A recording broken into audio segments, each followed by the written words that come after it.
मेरी माँ मेरी बहनों मेरी तरफ से आप सबको अस्सलाम वालेकुम। सबसे पहले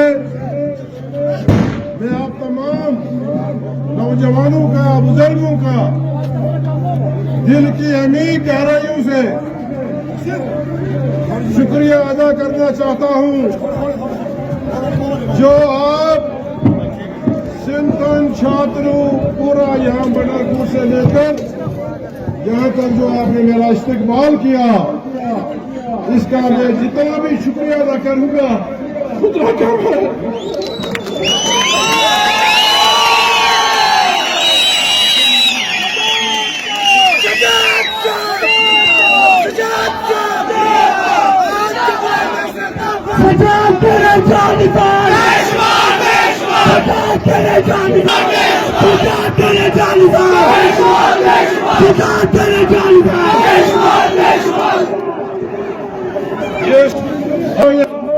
ये सिर्फ आप लोगों की वजह से मिला है, वरना अगर देखा जाए 2024 के असेंबली इलेक्शन में किस तरह हमको हराया गया, मगर मेरे रब को, मेरे अल्लाह को कुछ और मंजूर था। इसका यह मतलब है कि 2024 का जो रिजल्ट निकला उससे अल्लाह नाखुश था और अल्लाह ने दिखाया कि आप इसको यहां जबरदस्ती हराओगे, इसको मैं ऐसे पंचायत में ले जाऊंगा जो देश का सबसे बड़ा पंचायत है। और अल्लाह ने आज, मेरे रब ने आज ये दिखा दिया। मैं आपने नेशनल कॉन्फ्रेंस के कायदीन को जनाब डॉक्टर फारूक अब्दुल्ला साहब, जनाब उमर अब्दुल्ला साहब और दीगर कायदीन का दिल की अमीर गहराइयों से शुक्रिया अदा करना चाहता हूं। मसला ये नहीं कि जमात ने हमको कितना बड़ा मनसब दिया है, मसला ये है ये पसमानदा और दूर दराज इलाका नेशनल कांग्रेस की लीडरशिप ने याद रखा और ये फैसला किया। मैंने तो यूं बड़े इलेक्शन देखे, पार्लियामेंट के इलेक्शन, असेंबली के इलेक्शन, राज्यसभा के इलेक्शन। 2015 में भी मुझको कैंडिडेट बनाया था राज्यसभा के लिए, मगर उस वक्त बदकिस्मती से नाकामी हुई। मगर आज का ये जो राज्यसभा का इलेक्शन, इसमें मैंने पूरे जम्मू कश्मीर की सूरत हाल अजीब देखी। जब ये रिजल्ट आए, जब लोगों को पता चला कि भाई हमने जीत हासिल की है, जम्मू कश्मीर के दूर दराज के इलाके, राजौरी, पुंछ, कश्मीर, कुपवारा, ये इनके गांधी के इलाके, लोगों में जोश, जश्न। भाई ये तो हर वक्त होते हैं ये राज्यसभा के इलेक्शन। आज के इस इलेक्शन में इतना क्या है कि गांव-गांव, गली-गली लोग जो है खुशियां मना रहे हैं।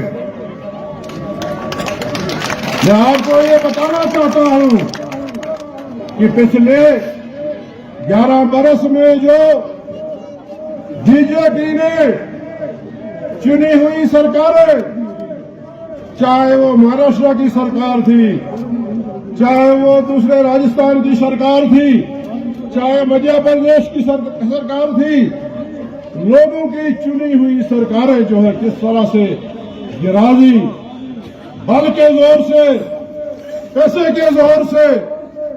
तो लोगों के अंदर जो था एक रोष था पूरे मुल्क में और खासकर जम्मू कश्मीर के लोगों का, जिन्होंने 1 साल पहले यहां एब्सोल्यूट मेजॉरिटी से एक सरकार बना दी, लोगों की चुनिंदा सरकार बनी, मगर 1 साल से उस सरकार का क्या हाल किया ये आप सब जानते हैं। कितने वादे किए। पहले तो हम आज भी इस चीज का कंडम करते हैं, मजम्मत करते हैं, जो हमारा खुसूसी स्टेटस 2019 में छीना गया, जो रियासत हमारी थी जम्मू और कश्मीर की, उससे रियासत का दर्जा छीन के यूटी में डाउनग्रेड किया। अरे ये कौन सा कानून है? किस कानून के तहत एक मुल्क की सबसे पुरानी रियासत को आपने खत्म करके उसको यूटी में तब्दील किया? क्या हासिल हुआ? आज जो सरकार यहां चल रही है, जीवन सिस्टम एक कदम भी नहीं चलने देते हैं। आप देखिए यहां आम गरीबों की क्या हालत है। किस जोश और जज्बे के साथ उन्होंने सरकार बनाई थी। आज देखिए जो हमारा बेरोजगार, जो आज से 10 साल पहले जिसको किसी ना किसी तरीके से कोई ऐसी स्कीमें हमने बनाई थी, चाहे वो रहबर तालीम, रहबर जंगलात, रहबर सेहत, और मकसद और मुद्दा ये था कि इस बेरोजगार नौजवान को रोजगार मिलना चाहिए। क्या ये गुनाह था कि भाई हम बेरोजगारों को रोजगार दे रहे थे, हम जगह जगह स्कूल दे रहे थे, जगह जगह अस्पताल दे रहे थे, जगह जगह कॉलेजेस खोल रहे थे, कहा जगह जगह हमने तहसीलें खोली, ब्लॉक खोली। क्या ये लोगों के खिलाफ डिसीजन थे? मगर इसमें कसूर हम लोगों का है। हमको एक्सप्लॉइट किया जाता है मजहब के नाम पे, धर्म के नाम पे, और वो अपनी बाजी जीत के उसके बाद लोगों को बेहाल छोड़ दिया जाता है। कहां है आज वो जिन्होंने यहां 11 साल हुकूमत की? आज हम जानना चाहते हैं इन 11 वर्षों में क्या किया उन्होंने रियासत के लिए, बिलखसूस किश्तवाड़ के लिए। मुझे बताइए, मुझे बताइए कौन से स्कूल खोले, कौन से कॉलेजेस खोले, कौन से अस्पताल खोले। जो 2014 तक हमने काम किया उसके बाद कुछ नहीं किया, क्योंकि उनका फंदा जो है वो बिल्कुल सिंपल है। इलेक्शन के 2 महीने जिला हो जाओ, लोगों को भड़काओ और वोट हासिल करो। मेरे भाइयों बुजुर्गों, 2024 के इलेक्शन में जो हमको यहां हार मिली है, आपको पता है किश्तवाड़ 20 साल पीछे हो गया है। अगर मैं यहां से जीत के चला गया होता, माशाअल्लाह मैं इस वक्त मिनिस्टर होता। और मिनिस्टर जो है मेरे वालिद साहब हमेशा जब भी एमएलए बने, किश्तवाड़ की आवाम ने उनको जब जब जिताया वो मिनिस्टर बने। और आज से 30 साल 40 साल पहले किश्तवाड़ की क्या हालत थी? वो वही मर्द मुजाहिद था जिसने इन वन को as a cabinet minister chairman district development board 56 सड़कें जो है वो सैंक्शन करवाई। ये आपका जो ये मंडल कहीं कोई कनेक्टिविटी नहीं, हमारे नौजवान साथी नहीं जानते हैं आज से 30 साल पहले यहाँ क्या हालात थी। और अगर ऐसा ही चलता रहा, आप लोग बार बार एक्सप्लॉइट होते रहे, फिर किश्तवाड़ आगे नहीं बढ़ेगा, ऐसा ही रहेगा। जो हमने मुलाजिम लगाए थे अनकरीबी वो रिटायर हो जाएंगे। अगर एक ऐसा वक्त था आज से 40 साल पहले, किश्तवाड़ का कोई अफसर नहीं था, कोई अफसर नहीं था। माशाअल्लाह जब शेर कश्मीर शेख मोहम्मद अब्दुल्ला बरसर इक़्तिदार आए तो आम गरीब, चाहे वो किसी भी कौम से तलक रखता हो, किसी कम्युनिटी से तलक रखता हो, सबकी तरक्की हुई। कोई इंजीनियर बना, कोई डॉक्टर बना, किसी ने केएस किया, किसी ने आईएएस किया। और आज आप देखते हैं कि 11 बरस से यहां कुछ नहीं हुआ।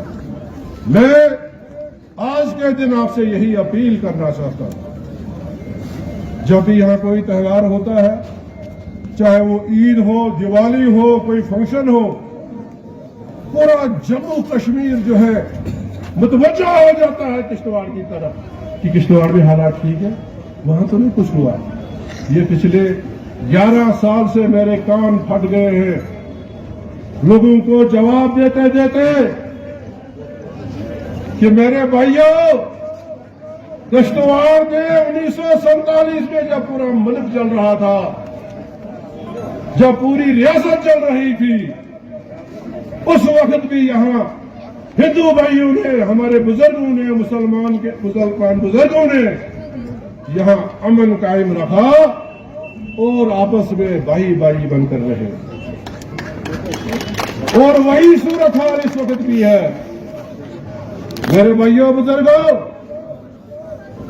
पिछले इलेक्शन में 2024 के इलेक्शन में 70,000 वोट हमने लिए।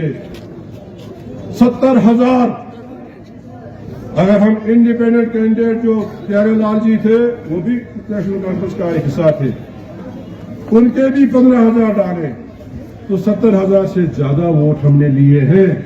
क्या आपने कभी ये असेसमेंट की कि इस 70,000 वोटों में हिंदू भाइयों और बहनों का कितना वोट है? नहीं। वो मुझे पता है। वो मुझे पता है कि पाडर जो 95% हिंदू डोमिनेटेड है, अगर वहां से 4,000 वोट आए, 3600 वोट आए, 4,000 के करीब वोट आए, तो किसने दिए? किसने दिए? आपके हिडियार, कुलीन, वसर चलना से जो 200-250 वोट आए, किसने दिए? इसमें कम अज कम 70,000 वोटों में से 25,000 वोट जो है वो हमारे हिंदू भाइयों का, हमारी हिंदू गांव और बहनों का है। मगर जो यहां सिलसिला चल रहा है, कोई जबान नहीं खोल सकता। जो जबान खोलेगा, जो ये कहेगा कि मैंने नेशनल कॉन्फ्रेंस को वोट किया है, ऐसा दबाव डाला जाता है, उसको खतरा रहता है कि कहीं मेरी जबान न काट दी। किश्तवाड़ का भाईचारा आपको कहीं नहीं मिलेगा। और मैं वाहिद एक ऐसा शख्स हूं, मैं यहां सियासत इलेक्शन के लिए नहीं करता हूं। मैंने अपने वालिद के साथ काम किया है। मैंने यहां किश्तवाड़ में देखा है कैसे यहां भाईचारा कायम व दायम था। मगर जब से ये बीजेपी वजूद में आई, इन्होंने सिर्फ हमको मिलिटेंट भी कहा, हमको एंटी नेशनल भी कहा, मगर वो हमारे दिल को, हमारे जमीन को पता है। और ये हदीस भी है कि जिस मिट्टी ने आपको पैदा किया है, उसके साथ बेवफाई कभी नहीं करना। कोई भी मुसलमान जो ईमान रखता हो, वो अपनी मिट्टी के साथ बेईमानी कभी नहीं करेगा। ये मिट्टी किसी के घर की है, ये पूरे हिंदुस्तान के, चाहे वो किसी भी भाषा, कोई भी भाषा बोलता हो, किसी भी धर्म का हो, ये मिट्टी जो है, ये सरजमीन जो है, ये हम सब की है। लिहाजा यहां अमन रखना, यहां भाईचारा रखना, ये हमारा फर्ज बनता है। मैंने 2008 से लेकर आज तक जो ये कम्युनल ताकतें हैं, मैंने कोई घुटने नहीं टेके हैं। मैं एक अल्लाह से डरता हूं, एक अल्लाह से। रिज़्क़ और मौत, अगर मुझे इस पे ईमान है कि मेरी मौत कब आएगी, मुझे कब तक जिंदा रहना है, तो मेरे अंदर कोई डर महसूस नहीं होगा। आज बीजेपी पता नहीं, जब तक मेरी जान में जान है, मैं कम्युनल ताकत के खिलाफ लड़ता रहूंगा।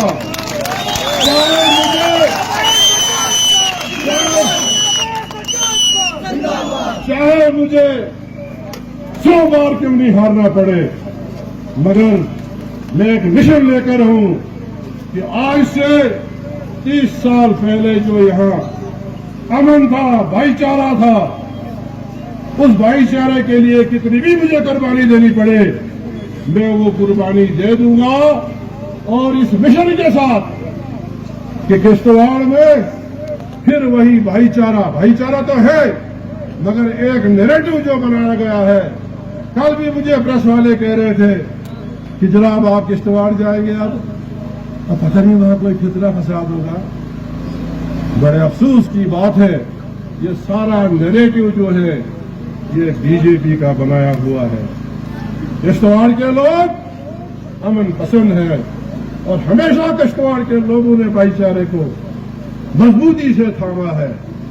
मैं एक बार फिर आप तमाम बुजुर्गों का, नौजवानों का, दूर दूर से आए हैं, डॉक्टर चमनलाल XMLA रामन वो भी आए हैं, मेरे साथी सलामदी वो बलेसा से, सुरूर, धर्मशाला, बंजवा, दशन, वड़वा, वड़वन, छात्रू, केशवान, नागसरी, पाडर, त्रिगाम, सरथल, दूल, हर जगह से जो मेरे बुजुर्ग, मेरे नौजवान यहाँ मेरे इस्तकबाल के लिए आए हैं। मैं हमेशा के लिए आपका ये जो पुरजोश इस्तकबाल है, मैं अपने दिल में इसको रखूंगा। और एक बात कहना चाहता हूं और अपील भी करना चाहता हूं उन पब्लिक रिप्रेजेंटेटिव्स को जो किश्तवाड़ के लोगों ने चुने हैं, जो नागसिरी पाडर के लोगों ने जिनको चुना है, या इंदरवाल के लोगों ने जिनको चुना है, बाबा सियासत खुदारा बंद कर दो। किश्तवाड़ बहुत पहले ही पसमानदा है और अब आप किश्तवाड़ की तामीर और तरक्की के लिए काम करें। यह आपकी खुशकिस्मती है कि मुझे राज्यसभा में भेजा गया है। अगर हम सब मिलकर फिलहाल 4 साल सारी सियासत को एक तरफ रखकर किश्तवाड़ की तामीर और तरक्की के लिए काम करें, अल्लाह गवाह है मुझे किश्तवाड़ को 4 चांद लग जाएंगे इंशाअल्लाह। मगर लगता नहीं है, क्योंकि वो जो उनको जब वो वोट बटोरने होते हैं तो वो 10 दिन में सारा वो अपने फेवर पे करके चले जाते हैं, ऐश कर रहे हैं। लिहाजा मैं उनसे अपील करना चाहता हूं, बड़े बड़े प्रोजेक्ट, हमारा वाइनू टनल का है, सब पूरा वाइनू tunnel, honourable prime minister of India जिन्होंने आप लोगों के सामने 2014 में ये वादा किया था कि हम किश्तवाड़ को टनल के जरिए पानी देंगे, अभी तक कोई पेशरफ नहीं हुई। शर्म नहीं करना है। अब आपका लीडर जो है राज्यसभा में होगा। जब मैं राज्यसभा में जाऊंगा आप सुनेंगे, मैं अपील करूंगा अपने प्राइम मिनिस्टर से, क्योंकि आपने राज्यसभा का मेंबर उसको रखने के लिए और हटाने के लिए मेरा भी वोट चाहिए। मैं उनसे यही गुजारिश करूंगा कि 11 साल से वो पसमानदा लोग, वो बेबस लोग, वो बेसहारा लोग इस आशा में है कि दिल्ली से शायद कभी न कभी इस टनल के लिए जो है ऐसा सैंक्शन हो जाएगा ताकि किश्तवाड़ के टाउन मंडल में जो इस वक्त पानी की क्राइसिस है या पेरीफेरी में जो पानी की क्राइसिस है, इस क्राइसिस को खत्म किया जाए। मुझे एक ऑनरेबल MLA साहब कहता है क्या किश्तवाड़ में जहाज जाता है? मैं हंस रहा हूं इधर से, मैंने कहा कौन सा जहाज? जो हेलीपैड था वो भी छीन लिया और प्राइवेट किसी की खेत में जहाज हेलीकॉप्टर उतरता है। आप सवारियों की जहाज आपकी बात करते हैं। 11 साल से हमने सुना किश्तवाड़ एयरपोर्ट, अब 20 मिनट में किश्तवाड़ से जो है जम्मू जो है लोग जाएंगे। अब मुझे पता नहीं है, मेरे लोग शायद रात को जाते होंगे हेलीकॉप्टर, उससे जहाज में जम्मू जाते होंगे, दिन में तो यहाँ कोई जहाज चलता नहीं है। इस बात की भी हमने यकीन दहानी वहां याद दिलानी करानी है कि भाई आपने तो बड़ा कुछ कहा था, यहाँ एयरपोर्ट देंगे। पैरा मिलिट्री में मुझे याद है ऑनरेबल उस वक्त के होम मिनिस्टर, उन्होंने कहा था कि जो दूर दराज के इलाके हैं, पाटर है, मड़वा है, वाड़वर है, दक्षिण है, ये छात्रों है, ये यहाँ के बच्चे जो है वो मुकाबला नहीं कर सकते हैं शहरी बच्चों से। लिहाजा हम यहाँ बीएसएफ, आईटीबीपी, सीआरपी, इन तमाम महकमों में जो है अनसपाट भर्ती करेंगे। मुझे लगता है कि रात के अंधेरे में वो भी भर्ती आपके गाँव में होती होगी। ये वादा भी हमने वहाँ डॉक्टर जितेंद्र सिंह जो हमारे ऑनरेबल एमपी है, उन्होंने तो हमको जोड़ दिया रेल के साथ। आज रेल जाती है यहाँ, रात को जाती है, कश्मीर पहुंचती है। याद होगा आपको 14 के इलेक्शन में भी और 24 के इलेक्शन में भी कहा था। मेरे पास बहुत कुछ है याद दिलाने के लिए, और मैं आपको यकीन दिलाना चाहता हूं, जब इंसान किसी जायज डिमांड के लिए बार बार जो है किसी मिनिस्टर, प्राइम मिनिस्टर के पास जाता है, एक न एक वक्त आता है वो मसला जो है जरूर हल हो जाता है। फिलहाल मैं आपका राज्यसभा का मेंबर बना हूं, इसके लिए दिल की अमी गहराइयों से फिर एक दफा शुक्रिया भी आप लोगों का, आपकी दुआओं का असर, आपको मुबारक भी हो। अब मेरा एंटी लेट फंड जो है वो भी आप गिनना शुरू कर देंगे। पुराना जमाना था, हम देते थे गांव देहात में हम गरीब वर्कर को कुछ थोड़ा बहुत, वो भी इन लोगों ने बंद कर दिया। अब अगर 10,000 का काम भी है उसके भी करना दिखाऊंगा। वाह वाह, क्या सरकार है, क्या सरकार है। जाएगा कहाँ ये, लगेगा भी खत्म, सब कुछ खत्म, बनेगा क्या। लिहाजा ये इतने बड़े पावर प्रोजेक्ट, बाबा इतना सा डोलसी पावर प्रोजेक्ट था, इतना सा 390 मेगावाट का, जिस डोलसी पावर प्रोजेक्ट ने पूरे कश्तवाड़ की काया पलट दी थी। यम लाड़े टीम लगाओ, तमाम कश्तवाड़ लगाओ टीम, तमाम लुकाओ कराओ रोजगार न आधे 3 मेगावाट 105 बड़ प्रोजेक्ट चलो, मुझे कोई हाथ उठाकर बताए एक भी का इन प्रोजेक्ट की वजह से है उस घर में तब्दीली आई, मुझे बताइए, कोई बताए हाथ। बार एक ऐसा नैरेटिव बनाया गया है कि ये जितने भी 4 पावर प्रोजेक्ट हैं, क्यू है, क्वाड है, पटलदूल है, रेडली है, कृष्णवाड़ी जो है, सारा हर घर जो है अरबपति करोड़पति हो गया। मगर हमारे हिस्से में कुछ नहीं, समंदर से मिले प्यासे को शबनम। लिहाजा हमें मुख्तसरन अपनी बात को खत्म करते हुए, क्योंकि हमारे आपको पता है ये एबनॉर्मल एरिया है डिस्ट्रिक्ट हमारा, कुछ न कुछ होता रहता है। सबसे ज्यादा जो यहाँ एक्सीडेंट होते हैं या कोई बीमार हो जाता है, तो लिहाजा फिलहाल में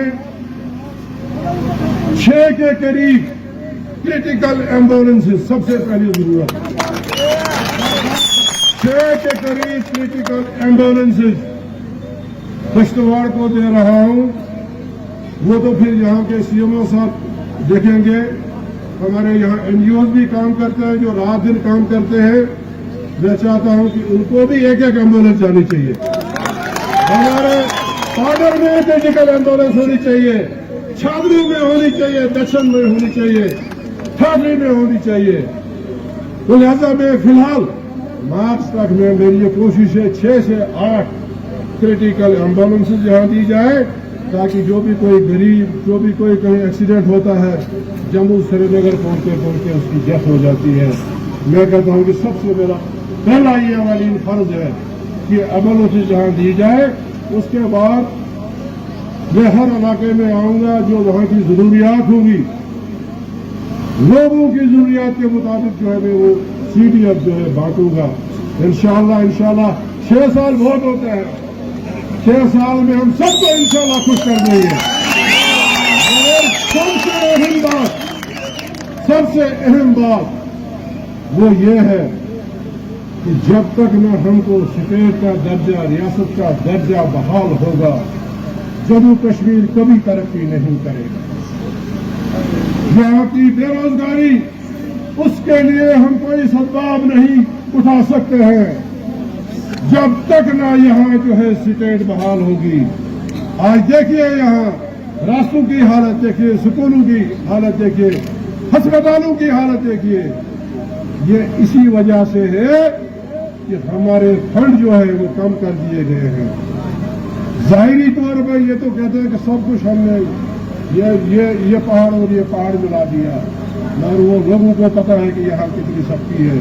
लिहाजा आज दुआ करो कि ये लोग जो ऐवान में बार बार कह रहे हैं कि अनकरीब हम रियासत बहाल करेंगे, अल्लाह ताला ही इनके दिल में कोई ऐसी वो डाल दे ताकि ये रियासत बहाल करें और रियासत जम्मू और कश्मीर के लोग जो है अमन और चैन और तरक्की से रहें। मैं एक बार फिर आप तमाम हजरात का, बुजुर्गों का, नौजवानों का, माओ बहनों का शुक्रिया अदा करना चाहता हूँ कि आप यहाँ आए और मेरी चंद बातें सुनी। खुदा हाफिज, सलाम अलैकुम, आदाब।